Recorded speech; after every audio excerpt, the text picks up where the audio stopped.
Hi everyone, welcome back to i-TUTOR IAS Academy Tamilnadu History NCERT series. So here today we are starting plus 2 NCERT and this is the actually modern history and today we are discussing the first chapter of plus 2 NCERT Tamilnadu history, and that is India under the English East India Company and Warren Hastings 1772 to 1785. So this is a chapter, and the English East India Company chartered in 1600. Okay, and actually this is the starting point of British rule in India, and started as a trading venture in India. English East India Company started as a trading venture in India, dealing in spices, cotton, and tea, but evolved into a powerful political and military force, effectively ruling large part of the subcontinent after gaining revenue rights and winning key battle like a Plassey 1757, and we already discussed, and its exploitative policies and rule led to the Indian Rebellion of 1857, and after which the British government took direct control, establishing the British Raj and dissolving the company by 1874, though its legacy shaped modern global capitalism and British colonialism. Okay, so this is the starting point of British rule in India, and in this chapter we will discuss the growth of East India Company's rule in India, reform introduced by the first Governor General Warren Hastings, and provisions and merits are affects the Regulating Act of 1773 and expansion policy of Warren Hastings, the first Maratha War and second Mysore War, Pitt's India Act of 1784, and impeachment of Warren Hastings. These all things we discussed in this unit. And who is Warren Hastings? Actually, the Warren Hastings time period is 1772 to 1785, and is critical in history as the first Governor General of Bengal. The time period is 1772 to 1785 is the time period of the Governor General of Bengal, and who laid the administrative and legal foundation of British India. And he centralized authority, abolished the corrupt dual system of governance, and was later subjected to a famous 7-year impeachment trial in Britain, highlighting early debate over colonial accountability. Okay, so significance are foundation of British administration in India. He is the first Governor General. Hastings established the framework for British rule, moving the capital of Bengal to Calcutta, and he created the Board of Revenue and brought treasury function under direct control. Like that, further we will discuss in this chapter one by one.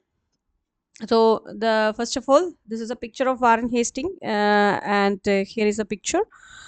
This is Warren Hastings. Okay, so first Governor General, and English East India Company was established on 31 December 1600 as per the Royal Charter issued by the Queen of England Elizabeth I. And the company had sent Captain Hawkins to the court of the Mughal Emperor and Jahangir in 1608. That time the Mughal era, ending of the Mughal era actually, and Mughal Emperor Jahangir in 1608 to secure permission to establish a factory, that is storehouse of goods at Surat, and it was turned down initially. However, in 1613, Jahangir issued the firman permitting the East India Company to establish its first trading post at Surat. Okay, so Jahangir gave the permission that time, and subsequently, Sir Thomas Roy obtained more trading rights and privilege for the East India Company. Accordingly, the English set up business centers at Agra, Ahmedabad, and Brosh. Slowly, the English East India Company succeeded in expanding its area of trade. Okay, so this is Sir Thomas Roy, the picture. And in 1639, Francis Day established the city of Madras and constructed the Fort St. George. On the west coast, the company obtained Bombay on lease from their King Charles II for a rent of £10 per annum in 1668. And by the year 1690, Job Charnock, the agent of the East India Company, purchased three villages, namely Sultanuti, Govindpur, and Kalikata, which in course of time grew into the city of Calcutta. Okay, this Kalikata again grew into the city of Calcutta. It was fortified by Job Charnock, who named it Fort William after the English King William III. And the factories and the trading centers which the English established all along the sea coast of India were grouped under three presidencies, namely Bombay, Madras, and Calcutta. Okay, so these are the three presidencies: Bombay, Madras, and Calcutta. Okay. And after the Battle of Plassey in 1757 and the Battle of Buxar in 1764, the company became a political power. Okay, and India was under the East India Company's rule till 1858, when it came under the direct administration of British Crown. Robert Clive was the first governor of Fort William under the company's rule, and he was succeeded by Wells and Cartier. And in 1772, the company appointed Warren Hastings as the governor of Fort William. So, what are the reforms of Warren Hastings? When Warren Hastings assumed the administration of Bengal in 1772, he found it in utter chaos, and the financial position of the company became worse, and the difficulties were intensified by famine. Therefore, Warren Hastings realized the immediate need for introducing reforms. Okay, and first of all, abolish of dual system. Okay, the East India Company decided to act as diwan and to undertake the collection of revenue by its own agent. Hence, the dual system introduced by Robert Clive was abolished.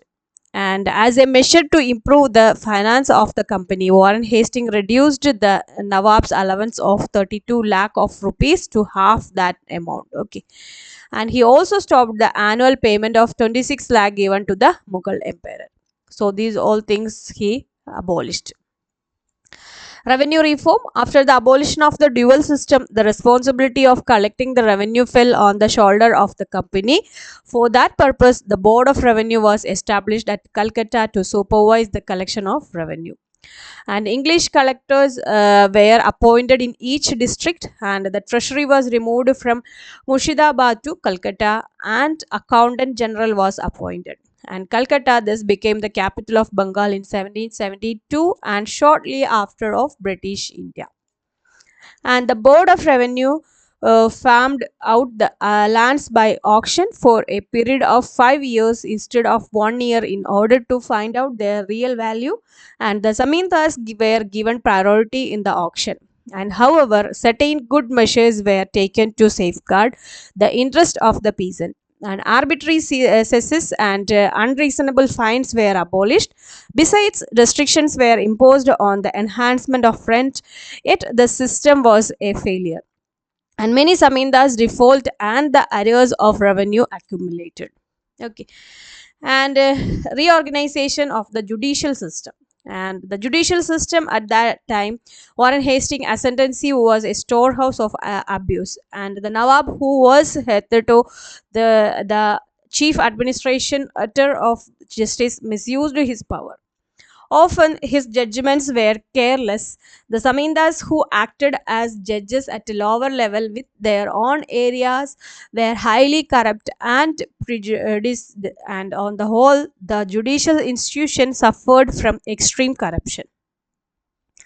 And Warren Hastings felt the necessity of reorganizing the judicial system. Each district was provided with a civil court under the collector and a criminal court under the Indian judge. To hear appeal from the district court, two appellate court, one for civil cases and another for criminal cases, were established at Calcutta, and the highest civil court of appeal was called Sardar Diwani Adalat, which was to presided over by the governor and two judges recruited from among the member of his council. Similarly, the highest appellate criminal court was known as Sardar Nizamat Adalat, which was to function under the Indian judge appointed by the governor in council. And experts in Hindu and Muslim law were provided to assist the judges. A digest of Hindu law was prepared in Sanskrit by learned Pandits and it was translated into Persian. An English translation of it, Code of Hindu Laws, was prepared by Halhed. And the trade regulation and the other reforms. Warren Hastings abolished the system of dastak or free pass and regulated the internal trade. He reduced the number of custom houses and enforced a uniform tariff of 2.5% for India and non-Indian goods. Private trade by the company's servants continued but with the enforceable limit. And weavers were given better treatment and facilitate were made to improve their condition. He also introduced a uniform system of prepaid postage system and a bank was started in Calcutta. He improved the police in Calcutta and the dacoit were severely deal with it. So that is the trade regulation and the other reforms. Next is the Regulating Act of 1773. It's important for your polity also. And the Regulating Act of 1773 opened a new chapter in the constitutional history of company. And previously, the home government in English consisted of court of directors and the court of proprietors. Okay, the court of directors were elected annually and practically managed the affairs of the company. In India, each of three presidencies was independent and responsible only to the home government. And the government of presidency was conducted by a governor and a council. So the following condition invite the parliamentary intervention in the company's affairs. The English East India Company became a territorial power when it acquired a wide dominion in India and also the Diwani rights. And its early administration was not only corrupt but notorious. When the company was in a financial trouble, its servants were affluent. And the disastrous famine which broke out the Bengal in 1770 affected the agriculturist also. And as a result, the revenue collection was poor. In short, the company was on a brink of bankruptcy. And in 1773, the company approached the British government for an immediate loan.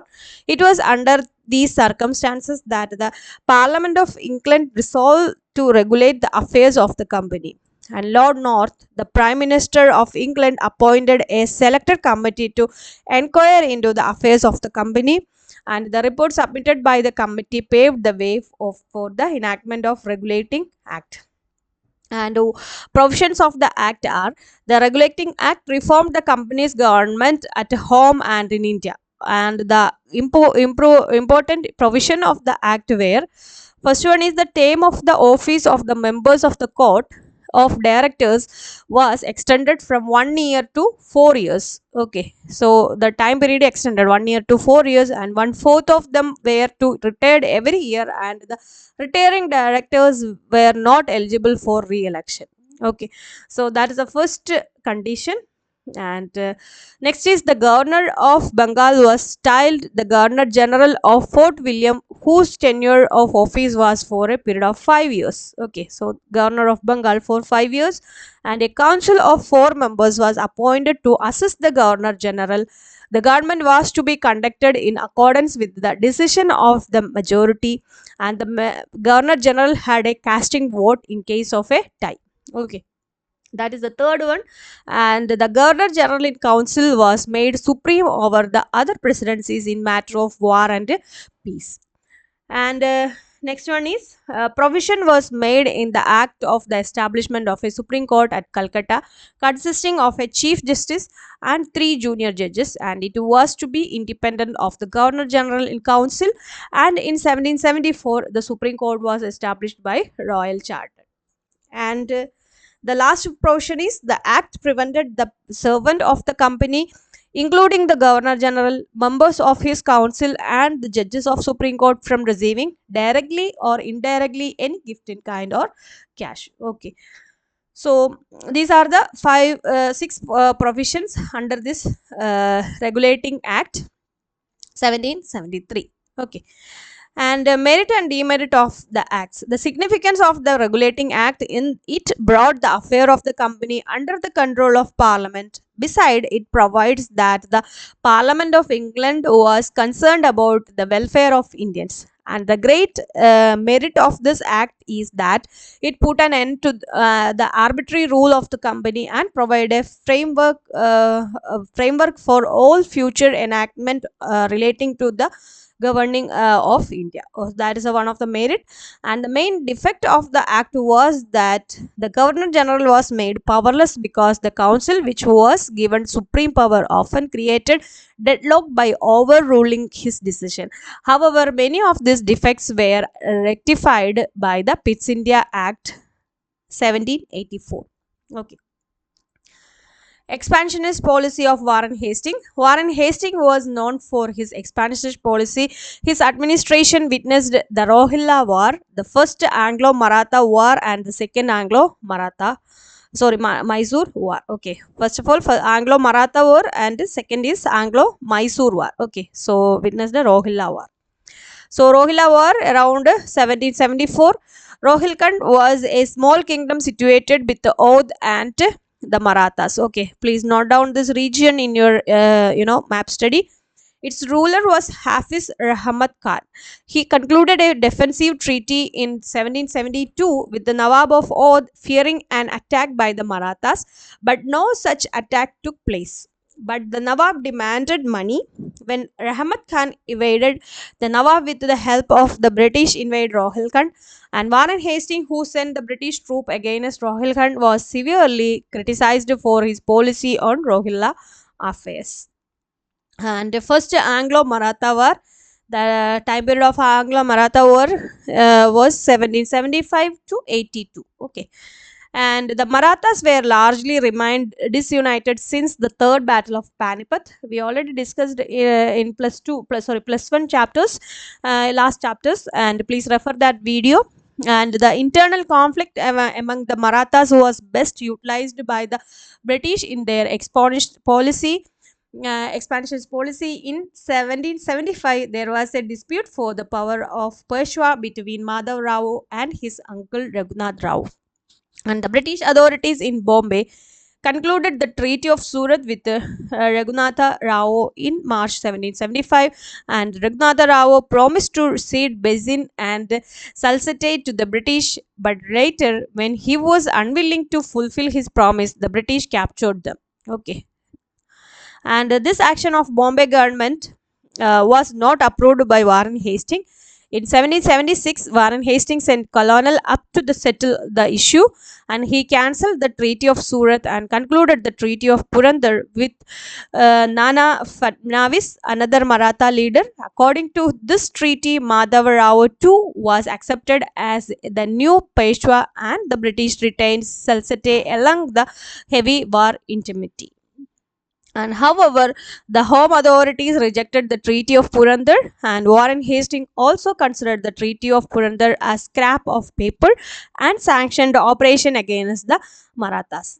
And in the meantime, the British force sent by the Bombay government was defeated by the Marathas. In 1781, Warren Hastings dispatched the British troop under the command of Captain Popham, and he defeated the Maratha chief and the Mahadaji Scindia in a number of small battles and captured Gwalior.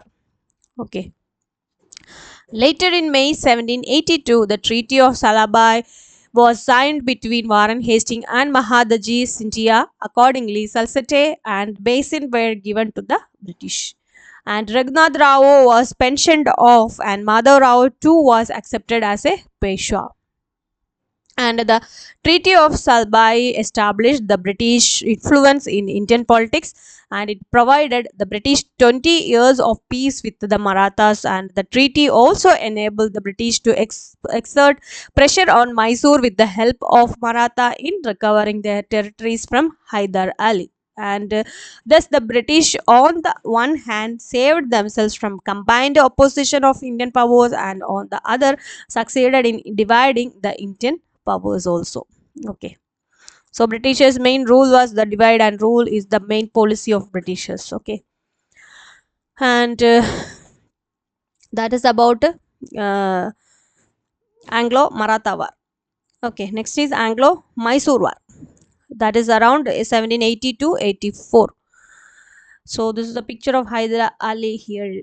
Okay, the first Anglo-Mysore War took place in 1767 to 1769. Hyder Ali emerged victorious against the British, and at the end of the war, a defensive treaty was concluded between Hyder Ali and British. And after 11 years, the second Mysore War broke out, and the main cause for the second Mysore War were: first one is the British failed to fulfill the term of the defensive treaty with Hyder when he was attacked by the Marathas in 1771, and there was an outbreak of hostilities between the English and the French.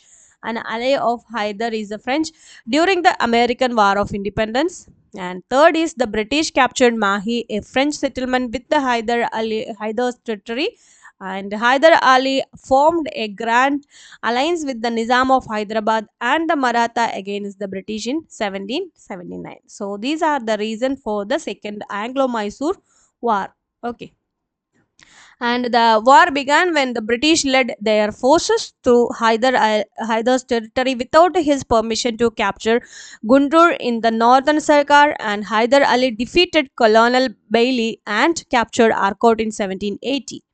And in the next year, the Warren Hastings, by a clever stroke of diplomacy, divided the confederacy, and he made peace with the Nizam, won the friendship of Bonsile, and came to an understanding with the Scindia, both Marathas. And consequently, Hyder was isolated without any alliance, and he was defeated by Sir Eyre Court and Porto Novo in March 1781.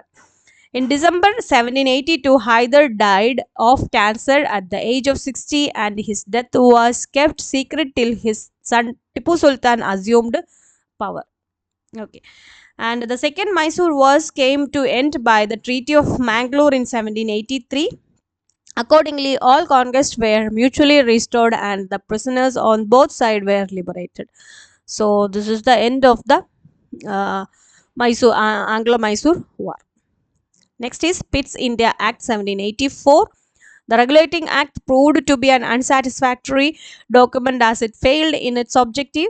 In January 1784, Pitt the Younger, who became the Prime Minister of England after the general election, that's Pitt, introduced the India Bill in the British Parliament. Despite bitter debate in both the houses, the bill was passed after 7 months and it received royal assent in August 1784. This was the famous Pitt's India Act of 1784. Who is Pitt? The Prime Minister of England after the general election. Okay. The main provision of Pitt's India Act was a board of control consist of 6 members was created. They were appointed by the Crown. And the court of directors was retained without any alteration in its composition. And third is, the act also introduced significant changes in the Indian administration, and it reduced the number of members of the Governor General's Council from 4 to 3, including the Commander-in-Chief. So these are the main provisions of Pitt's India Act. And the Pitt's India Act constituted a significant landmark with regard to the foreign policy of a company.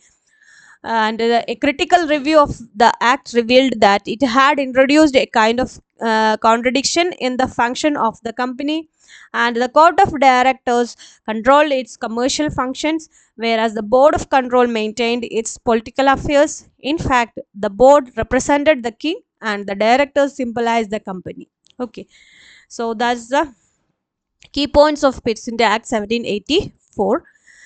And next is the impeachment of Warren Hastings. Okay, the Pitt's India Act 1784 was a rude shock and bitter disappointment for Warren Hastings.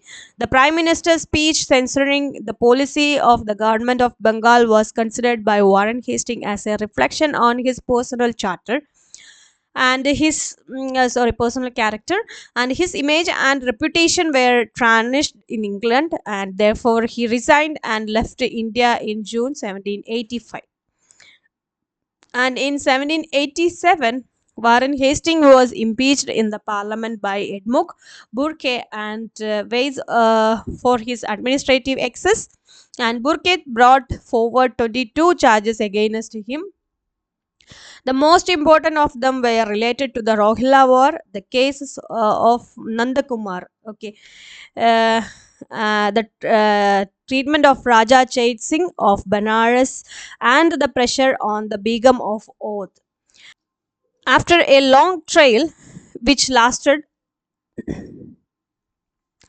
so in 1785, Warren Hastings was impeached in the parliament by Edmund Burke and the Wings for his administrative excess, and Burke brought forward 22 charges against him.